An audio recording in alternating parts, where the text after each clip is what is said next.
Hey guys, welcome back to my video. Yes, I look dark, and that's because we're about to do more creepypasta stories and making a sim. I've already made my sim. She's adorable and creepy, so I love her. And I figured why not do like creepy makeup or something a little bit darker to go with the theme.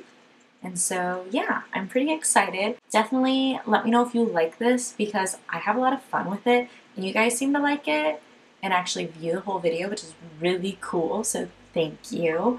And if you do like it, like I said, let me know down below so I can keep doing the series. And definitely hit that thumbs up button and hit subscribe if you like me. Sorry for the long intro, guys, but let's dive into those creepy stories. Let's get started by reading a super long one. So this one's titled, I Live in a Graveyard. The title sounds super cheesy, but it's absolutely true. I also apologize in advance for the incredibly long story, but we've lived in this house for almost 8 years now.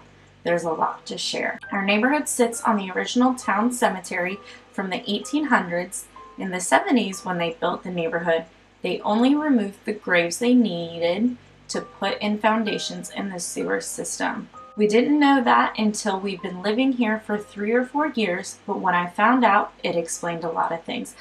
Yeah, if there were a lot of graves and you moved in, like, no thank you. While we were still in the process of moving in, hadn't even spent the first night in the house, I heard 2 little kids talking. I heard it clear as day, a girl, probably around 10 or 12, and a little boy who sounded no older than 5. I only have 2 brothers, both younger than me, but still older than either of those kids sounded. It sounded like any younger siblings playing, and because it sounded so normal, I can't remember what was said.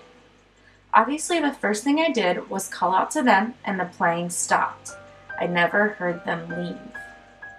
I searched the house, and no one is inside. Everyone was in the backyard putting together our swing set.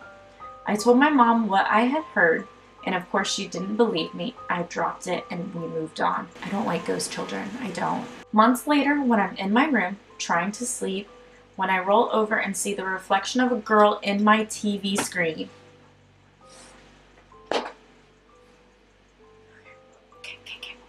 I realized I was seeing her back, long curly blonde hair, and in an 1800s blue dress. Somehow in my sleep-deprived brain, I thought it was my own life-size doll and ignored it and went back to sleep. It was definitely not. Wrong color, and the doll was facing the TV, so I would have seen the face reflected, not the back of her head that was against the wall. I didn't tell my mom because that didn't work last time. After that, stuff starts moving around. Things fall off the stairs that are carpet. The lights around the house turn off and on at random. I can hear people walking around all the time. Still, my mother does not believe me, which is really stupid because she believes in ghosts. I affectionately named the ghost girl Lizzie because it feels right. I don't know, I'm not afraid of her or anything. And that's good. Finally, one day I'm out with my friends doing teenager stuff at like 11 p.m. and my mom calls me. Tell Lizzie not to scare the shit out of me. Turns out she'd gotten up to use the bathroom, and when she went back to bed, she'd seen a black orb hovering over her side of the bed. When she saw it, it quickly exited via the ceiling, and then she called me. Not long after that, we found the local news article about our neighborhood and the cemetery. We also find out that during a flood one year, one particular casket kept popping back up, and it had to be moved, and that a lot of the neighborhood had headstones still visible in their yards. We're terrified because we definitely noticed some weirdly flat stones out near our garden, and one only 5 or 6 feet from the fruit trees we planted.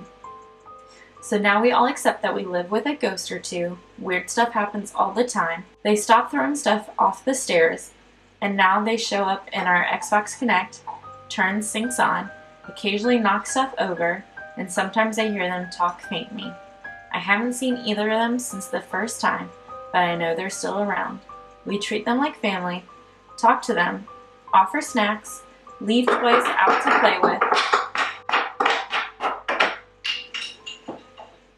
You good now? I haven't seen either of them since the first time, but I know they're still around. We treat them like family, talk to them, offer snacks, leave toys out to play with. Life is weird, and new people in the house never take long to notice. Also lately, I've been seeing a shadow cat hanging around. We have 2 cats already, but neither of them can disappear through walls, so there's that. Thanks for reading if you made it to the end. I have so many stories about our otherworldly guests, but this is long enough already. Oh my. Ghost children. At least it's not threatening, so at least there's that. At least it's not a threatening little ghost. Alright, here's the next story. Seeing my living dad when he was elsewhere in the house. One of the strangest and most inexplicable experiences I have ever had was as a child, probably aged 10 to 12 or so. I was upstairs in my house walking towards the guest bedroom / playroom. The hallway was lit, but the room was dark. I got to the entrance to the room and could very clearly see my dad standing in the middle of the room, tying a string around the handle of an old wooden rocking horse that we had sitting in the room. I stood and watched him because I thought it was super weird that he was doing this and not acknowledging me. The tying motions he was making with his hands were very repetitive, but otherwise he was standing still. Suddenly, I heard his voice coming from downstairs and realized my parents were downstairs talking. I was gripped with a sudden terror and sprinted down the hallway back downstairs. Yeah, I would too. I was afraid of that room for years after that and would cover my eyes while turning on the lights even into high school. I still do that. As an adult, I am still a bit uneasy sleeping in that room, and my boyfriend hates to stay in it with me when we visit my parents, but I've never actually had any other weird experiences in it. That room was not originally part of the house, which was built in the 1980s and was later added in the 90s when my parents bought the house. I could write it off as my eyes playing tricks on me, but what made it so weird was that he very clearly appeared to be moving, and I stopped and stared, and the image didn't go away. Typically when my eyes play tricks, it's very momentarily. My dad is still living, quite healthily, might I add. How weird is it to see something, and then all of a sudden you hear what it actually is somewhere else, and you're like, who is you? Who are you? Why are you imitating my dad? Why? You're not my real dad. So this looks like it could be a good one. It's a long one, but it looks pretty good. Daughter's past life memories. To start, let me explain that we have 3 children, and our middle child is the only one to experience and share these memories with us. Our youngest isn't yet 2, so he's not yet old enough to share with us, but our eldest is 8 and has never shared anything like this. Our 4-year-old daughter has been telling us about her old family since she was 2.5, and her details never change. She talks about her old mommy, Rosie, and her old daddy, though she's never spoken his name, and her 2 brothers and 2 sisters, also unnamed. She also talks about how they didn't live on this planet, which is a weird thing for a child to say at 2.5. She hadn't learned about planets yet. In the beginning, we acknowledged that it could be her imagination, and we listened and showed interest, but didn't respond except to say, "It's okay to miss your old family, but you're here with us now, and we love you very much. We're your family now." Other than that, we did our best not to say anything that would sway her one way or another. We don't ask her details, but we listen when she speaks openly. She always tells us how they all died in a lot of water. She says there was so much water it went over everybody's heads, and it was even taller than our house. This was odd because she hasn't experienced a loss of any kind and has been repeating this since before she was really aware of what death is. She also hasn't had any kind of near-drowning experience and only been in a pool once before at 1.5 in my arms, never submerged. Last night she started asking about death in general, common age to begin developing awareness and curiosity of death, but she was so nonchalant and unafraid. Our eldest began asking about death at this age, but in a fearful way. Then she began talking about her old family again. She talked about how they all died and she went somewhere else, but she didn't know where. She said something about sitting under a tree.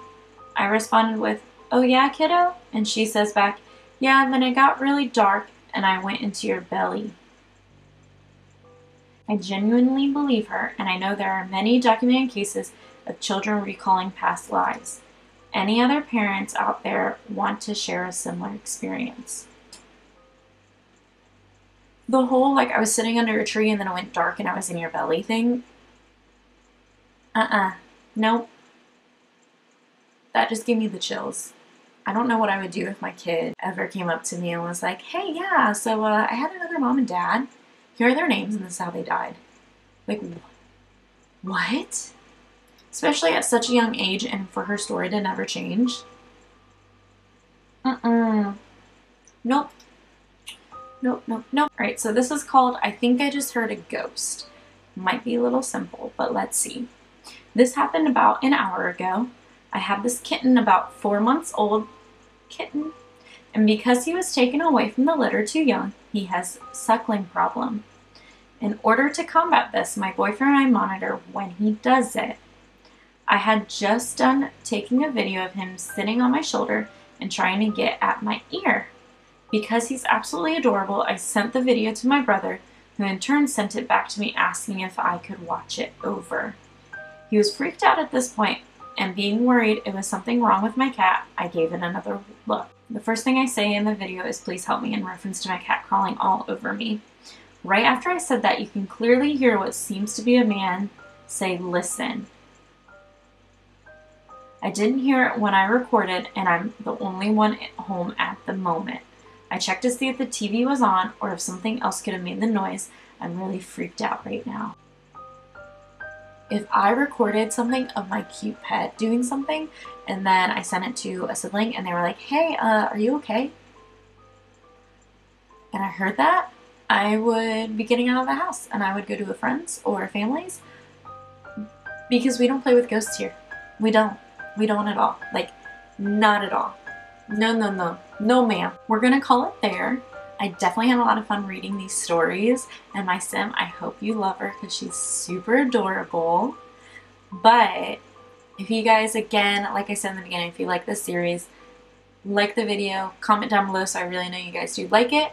And I hope you guys are staying safe wherever you are in the world. Please, please, please wear a mask. Please, like, just be smart for your fellow humans.